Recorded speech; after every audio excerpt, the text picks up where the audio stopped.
Hi hello friends, welcome to my channel Meenakshi వంటశాల. ఇవేంటో తెలుసా అండి? జాక్ ఫ్రూట్, పనస తొనలు. సో మనకి ఇది సీజనల్గా దొరికే ఫుడ్ అండి, ఇప్పుడు ప్రజెంట్ దొరుకుతుంది. సో ఇలాంటి సీజనల్ ఫుడ్స్ తీసుకోవడం వలన మనకి చాలా హెల్త్ బెనిఫిట్స్ ఉంటాయండి. ఇది రిచ్ ఇన్ ఏబిసి విటమిన్స్ అండి. So rich in fibre, potassium. ఇలాంటి ఫుడ్ తీసుకోవడం వల్ల చాలా హెల్తీ ఉంటాము.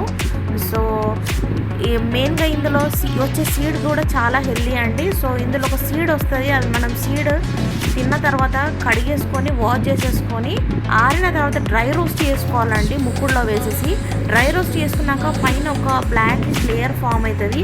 అది తీసేసి తిన్నారనుకోండి ఇంకా చాలా హెల్త్ బెనిఫిట్స్ ఉంటుంది. ఆ సీడ్ మాత్రం చాలా టేస్ట్ ఉంటుందండి. సేమ్ బాదం తిన్న టేస్ట్ ఉంటుంది. సో ఇవే అండి సీడ్స్, 3 సీడ్స్ ఉన్నాయి కదా, ఇవే సీడ్స్ ఇందులో వచ్చేటివి. సో మీరు కూడా తీసేసుకొని హెల్తీగా ఉండండి. Please like, share and comment to my channel. Thank you for watching.